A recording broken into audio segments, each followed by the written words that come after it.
नमस्ते। आप सभी का हमारे YouTube चैनल पे बहुत बहुत स्वागत है। आज मैं आप सभी को माघ मास के महात्म का 10वां अध्याय सुनाती हूँ। यमदूत कहने लगे कि हे वैश्य, एक बार भी पाप गंगा जी में स्नान करने से मनुष्य सब पापों से छूटकर अत्यंत शुद्र हो जाता है। जो मनुष्य गंगा जी को दूसरे तीर्थों के समान समझता है वह अवश्य नरक में जाता है। भगवान के चरणों से उत्पन्न हुई गंगा जी के पवित्र जल को श्री शिव जी अपने मस्तक में धारण करते हैं। वह ब्रह्मा जी जो संदेह रहित प्रकृति से अलग और निर्गुण है, ब्रह्मांड में उसकी समानता किससे हो सकती है। गंगा जी का नाम हजारों योजन दूर से ही लेने वाला नरक में नहीं जाता, इसलिए मनुष्य को अवश्य में गंगा जी में स्नान करना चाहिए। हे वैश्य, जो ब्राह्मण दान लेने का अधिकारी होकर भी दान नहीं लेता वह आकाश के नक्षत्रों में चंद्रमा के समान है। जो कीचड़ से गौ को निकालता है, जो रोगी की रक्षा करता है या जो गौशाला में मरता है वह आकाश में तारा होता है।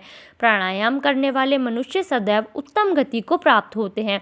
प्रातः के समय स्नान के पश्चात जो 16 प्राणायाम करते हैं वे घोर पापों से बच जाते हैं। जो पराई स्त्री को माता समान मानते हैं वे यम की यातना को नहीं भोगते।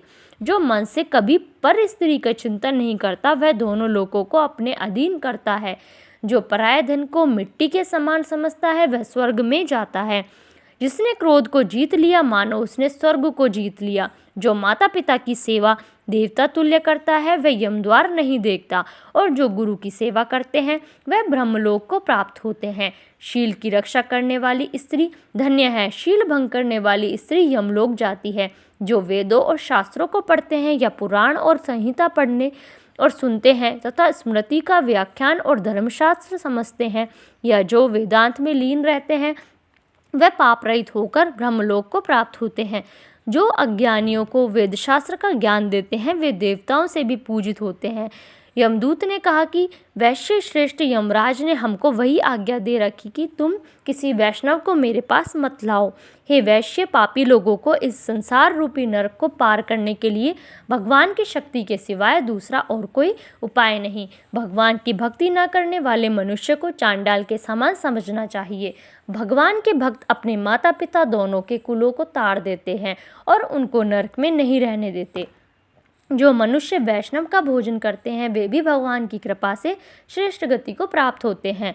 बुद्धिमान को सदैव वैष्णव का अन्न खाना चाहिए, इससे बुद्धि पवित्र होकर मनुष्य पाप नहीं करता। गोविंदाय नमः इस मंत्र का जाप करता हुआ जो मनुष्य मृत्यु को प्राप्त होता है वह परम धाम को प्राप्त होता है, इनमें कोई संदेह नहीं है। जो ओम नमः भगवते वासुदेवाय द्विअक्षर मंत्र या ओम नमो नारायणाय अष्टाक्षर मंत्र का जाप करता है उसके ब्रह्म हत्या इत्यादि बड़े पाप नष्ट हो जाते हैं। धन्यवाद। इस वीडियो में बस इतना ही। यदि आपको मेरी वीडियोस अच्छी लगे तो प्लीज़ उन्हें लाइक कीजिए, शेयर कीजिए और मेरे चैनल को सब्सक्राइब कीजिए।